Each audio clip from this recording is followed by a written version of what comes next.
Metabolic syndrome, diabetes को बोला जाता है मेटाबॉलिक सिंड्रोम। तो सबसे पहले ये समझिए व्हाट इज मेटाबॉलिज्म। क्योंकि हम लोग सेशन में जब आते हैं तो रोज समझते हैं कि आप एफरेज पीजिए, एफरेज से आपका मेटाबॉलिज्म फास्ट हो जाता है। क्या हमारे जितने भी कंज्यूमर फैमिली हैं इसमें से किसी को ये पता है कि what is metabolism?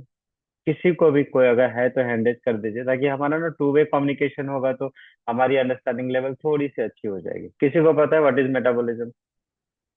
Harshvardhan sir को, हमारे सुपर डुपर कोच सर को ही पता है व्हाट इज मेटाबॉलिज्म। एक बार हर्षवर्धन सर थोड़ा ब्रीफ में आप बता दीजिए व्हाट इज मेटाबॉलिज्म। आपको अनम्यूट कर दिया है। सर पहली बात तो मेटाबॉलिज्म दो तरह का होता है सर, एक कैटाबॉलिज्म होता है और एक एनाबॉलिज्म। तो कैटाबॉलिज्म होता है जो कि हमारा बॉडी में जो जैसे सेल डिस्ट्रक्ट हो रहा है, जैसे खाना खा रहे हैं वो डाइजेस्ट हो रहा है, और एक होता है एनाबॉलिज्म जो कि कंस्ट्रक्टिव प्रोसेस है, जो हमारे सेल को फॉर्मेशन करता है। चलिए आप जो मेटाबॉलिज्म, चलिए आपको अनम्यूट करता हूँ। आपको जो मेटाबॉलिज्म का डिफिनेशन है, बाय डिफिनेशन आप थोड़ा सा आगे से चले गए। डिफिनेशन ये है कि मेटाबॉलिज्म जो हमारी शुरुआत होती है वो हमारी डाइजेशन से शुरू होती है। डाइजेशन होगा कोई चीज तभी ऑब्जर्व होगा, जब ऑब्जर्व होगा तभी डिस्ट्रीब्यूट होगा, जब डिस्ट्रीब्यूट होगा तभी उसका एनाबॉलिज्म होगा, एनाबॉलिज्म होगा तभी कैटाबॉलिज्म होगा। This five terminology considered as a metabolism. क्योंकि जो आप खाते हैं, खाने के बाद ऑब्जर्व होना चाहिए, उसके बाद डिस्ट्रीब्यूट होकर different part of the body में जानी चाहिए। फिर वह एनाबॉलिज्म, जो हर्षवर्धन सर ने बोला कि एनाबॉलिज्म क्या है, मतलब जो आपका एटीपी है, जो ग्लूकोज है, वो स्टोर हाउस एटीपी के रूप में या एडीपी के रूप में आपके बॉडी में डिपॉजिट हो रही है। और जब उसको जरूरत पड़ रहा है तो बॉडी उसको ब्रेक डाउन करके आपको अपनी एनर्जी की रिक्वायरमेंट पूरा करे। This whole process is called metabolism. तो मेटाबॉलिज्म सिंड्रोम को ही डायबिटीज बोला जाता है। तो यहाँ से अब हम लोग थोड़ा सा डायबिटीज की तरफ जाते हैं। What is diabetes? किसी को बाय डिफिनेशन पता है कि डायबिटीज तो हवा बनाया है, लेकिन डायबिटीज का डिफिनेशन पता है किसी को? कोई बता पाएगा? Please raise your head. Shrivastava sir, good morning. चलिए आपको अनम्यूट का ऑप्शन दिया है, जस्ट से what is sir definition of diabetes. Sir good morning. Sir good morning, actually क्या गुड ना, मैं मॉर्निंग। हिंदी में तो नहीं बोल पाऊंगा लेकिन इंग्लिश में बोल दूंगा। बोलिए बोलिए बोलिए बोलिए, मैं उसको हिंदी ट्रांसफर कर दूंगा। जी सर। चलिए, डायबिटीज इज मेटाबॉलिक सिंड्रोम ये इन लाइन तो विच, मैंने पहले ही कोट कर दिया। Diabetes is yes sir, metabolic syndrome, उसके आगे? Yes sir, in which insulin deficiency is found, either insulin deficiency, insulin resistance और बोथ। ठीक है। इसमें थोड़ा सा मैं वापस जैसे हर्षवर्धन सर को करेक्ट किया हूँ, वैसे थोड़ा आपके भी चीजों को मैं करेक्ट कर दूंगा। ठीक है। आ, इसमें यह है कि diabetes is a group of syndrome. जैसे मैंने बोला ना, diabetes mellitus is defined as a group of syndrome in which hyperglycemia, मतलब शुगर लेवल आपकी बॉडी में बहुत हाई होनी चाहिए। जो आपका बॉडी का जो थ्रेशोल्ड है 120 मिलीग्राम पर डेसीमिलीटर, उससे ज्यादा होना चाहिए। और दूसरा जो राकेश सर ने बोला कि आइदर इंसुलिन सेंसिटिविटी हो गई हो, इंसुलिन रेसिस्टेंस हो गया होगा, आइदर बोथ हो गया हो। तीसरा चीज इसमें इंक्लूड होता है कि आपके जितने वस्कुलर ऑर्गन है, जितने आपके वेसल्स हैं, जितने आपके ब्लड वेसल्स हैं, उसका ग्रुप ऑफ सिंड्रोम हो गया हो, प्लस आपकी इम्यून डिफिशियंसी ब्रीच हो गई हो। This all consider as a diabetes. तो मतलब डायबिटीज को हल्के में नहीं लेना है। क्योंकि हमने पहला लाइन यूज किया, इंडिया इज कैपिटल हब। मैंने आपको मेटाबॉलिज्म समझा दिया, मैंने डायबिटीज बता दिया। अब टाइप ऑफ डायबिटीज मैं बता देता हूँ ब्रीफ में, मैं बहुत ज्यादा इलोबरेट नहीं कर पाऊंगा यहाँ पे 10 मिनट का, क्योंकि मुझे टाइम मिला है। डायबिटीज बहुत तरह के होते हैं। मोटा मोटी तौर पे जो हम समझते हैं वो है type 1 diabetes, type 2 diabetes, gestational diabetes, Modi 1, Modi 2, different kind of diabetes है। तो मैं उधर नहीं जाऊंगा, मोटा मोटी 1 और 2 पे ही एलोबरेट करते हैं।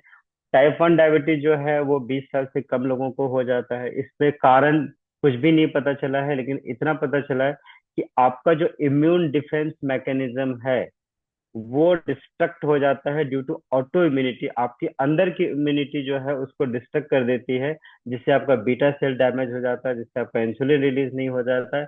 इसकी वजह से आपको टाइप 1 डायबिटीज टैग होता है। और टाइप 2 डायबिटीज जो है 90 to 95% लोगों में इंडिया में है, और ओवर 40 ईयर ऑफ एज को बोला जाता है। इसमें आपको आइदर इंसुलिन सेंसिटिविटी नहीं होती, या इंसुलिन रेसिस्टेंस हो जाता है, या इंसुलिन निकलता है तो लिटिल बिट आपका बीटा सेल्स ऑफ पेनक्रियास से निकलता है। इसीलिए देखा होगा कि आपने जो हम सुना होगा, या जिसको डायबिटीज है, जैसे चौधरी जी अभी ज्वाइन थे तो उनको डायबिटीज है, तो मोस्ट ऑफ द डॉक्टर क्या करते हैं, सबसे पहले आपको ओएचए स्टार्ट करते हैं। ओएचए होता है ओरल हाइपोग्लाइसेमिक एजेंट। इसका कोई रोल नहीं है आपके इस पे, बट ये क्या करता है, आपके बॉडी में जाता है, और बॉडी का जो पेनक्रियाज में जो दो सेल्स होते हैं, एक्सोक्राइन सेल और इंडोक्राइन सेल। इंडोक्राइन सेल्स में हमारा बीटा सेल होता है, जहां से बीटा सेल से हमारा इंसुलिन रिलीज होता है। उस बीटा सेल में अगर कोई जान है, ओरल हाइपोग्लाइसेमिक एजेंट जाके वहां से इंसुलिन रिलीज कराता है। वो इंसुलिन आपका शुगर कंट्रोल करता है, ना कि आपका टैबलेट शुगर कंट्रोल करता है। इसीलिए देखा होगा कि कोई पेशेंट 5 साल 10 साल ओरल हाइपोग्लाइसेमिक एजेंट यूज करता है, उसके बाद वो सडन डॉक्टर के पास जाता है, डॉक्टर मेरा शुगर कंट्रोल नहीं हो रहा है, 3 3 4 4 दवाइयाँ खा रहा हूँ।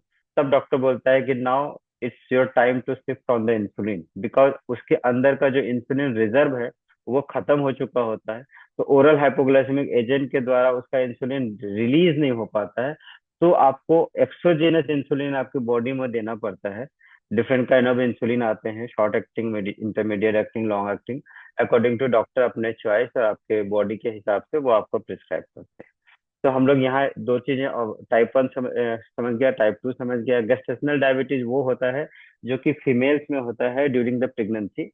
32 वीक्स के बाद उसकी डायग्नोसिस आती है, और एक बार किसी लेडीज को गेस्टेशनल डायबिटीज हो गया तो 90% चांसेस है उस लेडी को ड्यूरिंग देयर लाइफ कोर्स, मतलब जब वो 30 40 या 50 में होंगी, तो उनको डायबिटीज होने के बहुत ज्यादा हाई चांसेस हैं। तो इसीलिए बोला जाता है ऐसे लेडीज को जिसको गेस्टेशनल डायबिटीज हो गया हो, वो अपना शुगर कंट्रोल करे, फिजिकल एक्टिविटी रखें, बहुत हद तक चीजों को कंट्रोल किया जा सकता है। आगे मैं बताऊंगा कि चीजों को कैसे हम लोग अपने हाथ में मैनेज कर सकते हैं। थोड़ा सा मैं पेनक्रियाज के बारे में बता दूं कि पेनक्रियाज जो, जैसे मैंने बोला कि दो सेल्स होते हैं, एक्सोक्राइन सेल्स और इंडोक्राइन सेल्स। एक्सोक्राइन में एसिनाइ सेल होते हैं, इंडोक्राइन में हमारा 3 सेल होता है, alpha alpha cell, beta cell और डेल्टा सेल। अल्फा सेल हमारा ग्लूकागोन रिलीज करता है, बीटा सेल हमारा जहाँ से हमारा इंसुलिन रिलीज होता है, और डेल्टा सेल होता है जहाँ से सोमैटोस्टैटिन होता है। हम लोग अभी सिर्फ ग्लूकागोन और इंसुलिन के बारे में बात करें, क्योंकि इसका कुछ लेना देना है हमारी बॉडी से। हमारी बॉडी से लेना देना ये है कि जब आप खाना खाते हैं शुगर हाई होता है, तो ये थोड़ा सा मैकेनिज्म समझ लीजिए, शुगर हमारी बॉडी कैसे कंट्रोल करती है।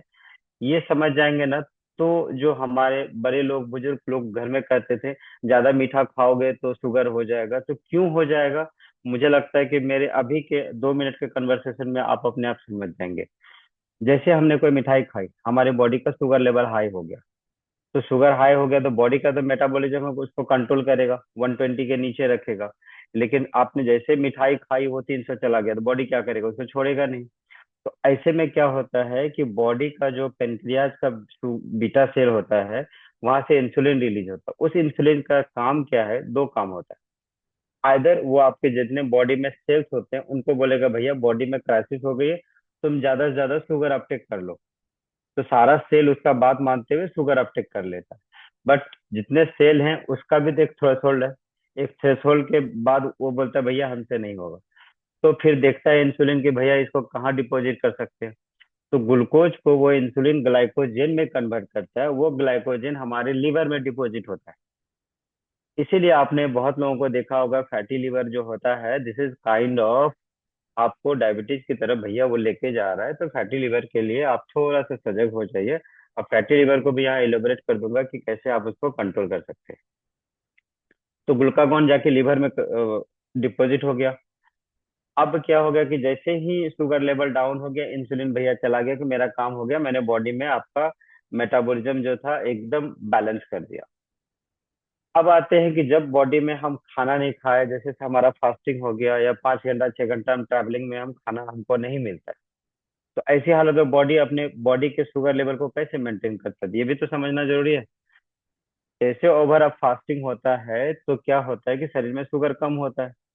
ऐसी हालत में जो अभी मैंने बोला था, अल्फा सेल से ग्लूकागोन रिलीज होता है, तो बेचारा वहां से रिलीज होता है, बोलता है कि बॉडी में शुगर की डिफिशियंसी हो रही है भैया, शुगर अब बढ़ाओ। तो वो कैसे बढ़ाएगा, तो वो बेचारा जाता है लीवर के पास, लीवर को बोलता है कि भैया तुम्हारे पास तो स्टोर करके ग्लाइकोजन बहुत रखे हो, तो इस ग्लाइकोजन को तोड़ो।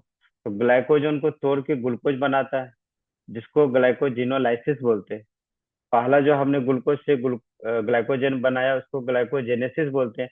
यहाँ पे ग्लाइकोजिनोलाइसिस बोलते हैं, ताकि ग्लाइकोजन को हमने तोड़ा, उस तोड़ के जब शुगर लेवल बॉडी में मेंटेन हो जाता है, फिर अल्फा सेल का जो ग्लूकागोन है बेचारा अपने आप बोलता है कि मेरा काम खत्म, आप अपना देखो मैं चला। तो ग्लूकागोन बेचारा फिर गायब हो जाता है, आपका बॉडी का जो हार्मोन बैलेंस है वो हार्मोन बैलेंस हो जाता है।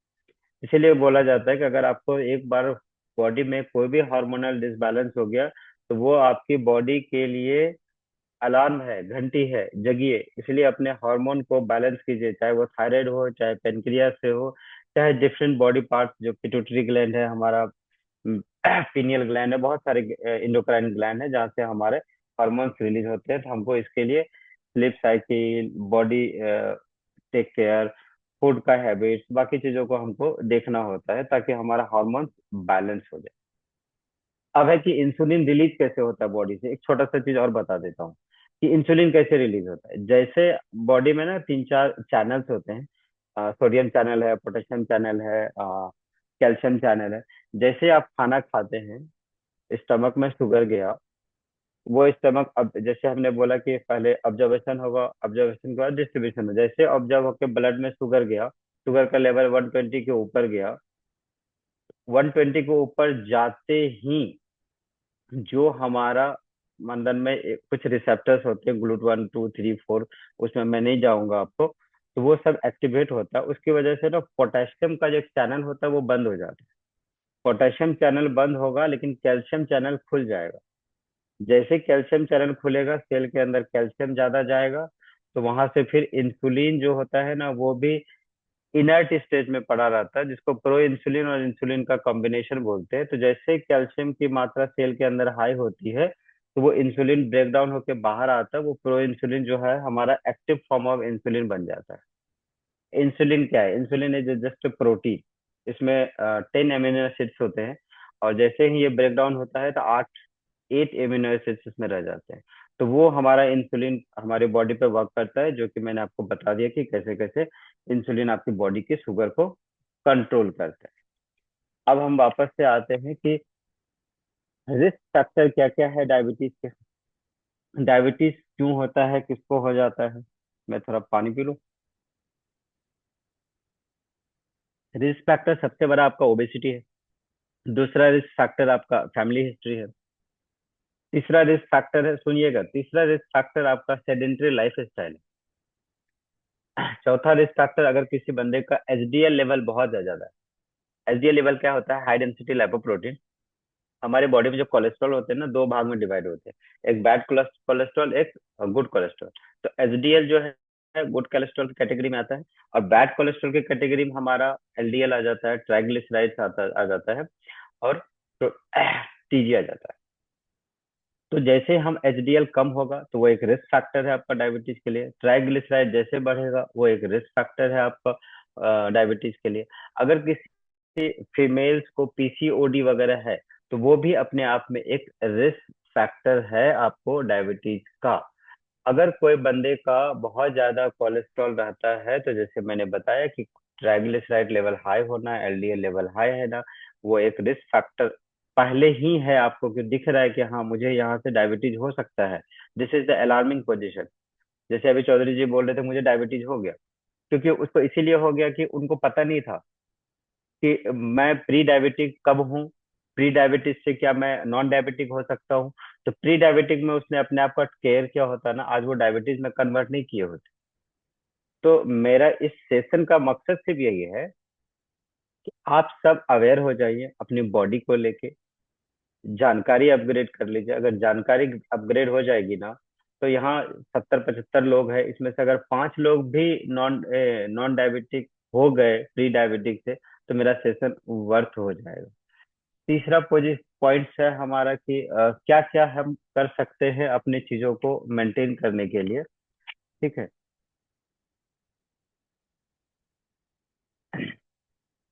अब है कि मैंने आपको डिफिनेशन बता दिया, कारण बता दिया, रिस्क फैक्टर बता दिया।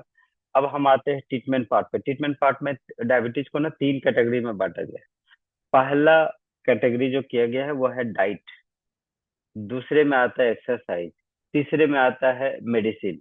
मैं मेडिसिन पार्ट को टच भी नहीं कर रहा हूँ, मैं सिर्फ अभी डाइट और एक्सरसाइज पे जाऊंगा। तो शुरुआत हम एक्सरसाइज से करते हैं कि एक्सरसाइज का डायबिटीज पे क्या इम्पैक्ट है, क्या आप बेनिफिट ले सकते हैं, और एक्सरसाइज नहीं करने से आप क्या खो रहे हैं, ये आपको पता होना चाहिए।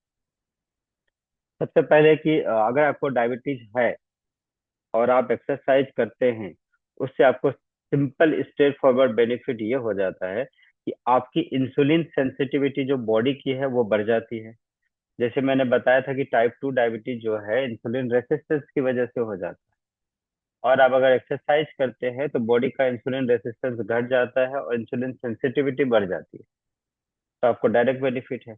और आप जब एक्सरसाइज करते हैं तो बॉडी का जो जैसे हर्षवर्धन सर ने बोला कि कैटाबॉलिज्म बढ़ जाता है, ब्रेक डाउन बढ़ जाता है, बॉडी एक्टिविटी बढ़ जाती है। जैसे एक्टिविटी बढ़ेगी, सेल एटीपी यूज करेगा, एटीपी यूज करेगा तो आपका शुगर लेवल डाउन हो जाएगा, ऑटोमेटिकली यू गेट बेनिफिटेड।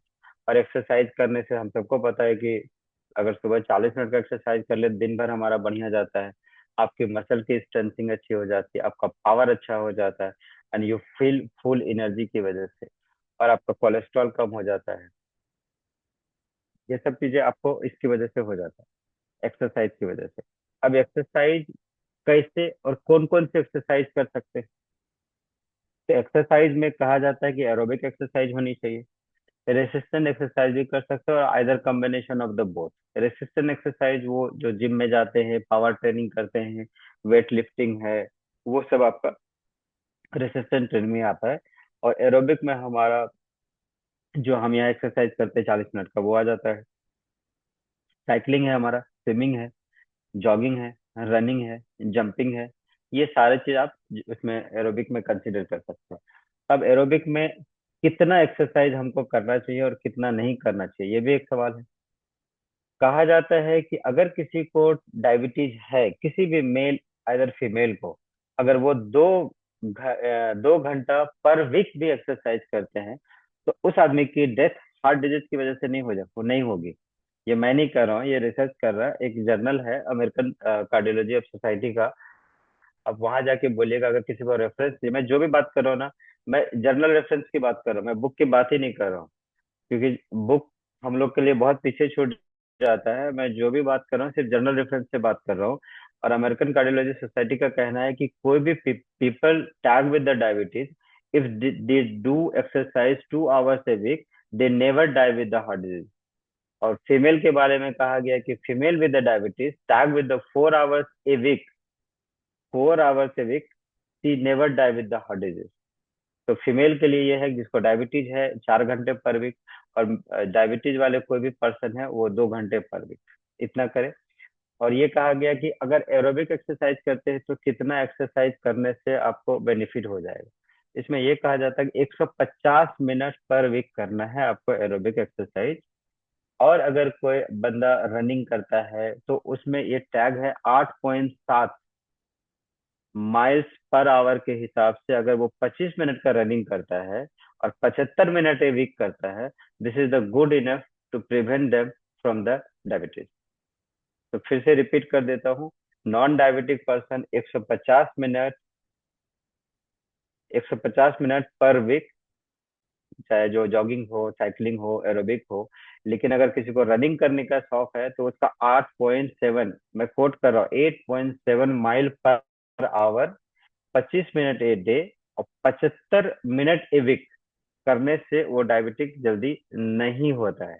और ये ट्रेनिंग आपको सप्ताह में 3 से 7 दिन करनी ही करनी चाहिए, तभी आप अपने को आपको डायबिटीज से प्रिवेंट कर पाएंगे। और डायबिटीज अगर किसी को है, उसका इंसुलिन सेंसिटिविटी वगैरह सब चीज बढ़िया हो जाएगा।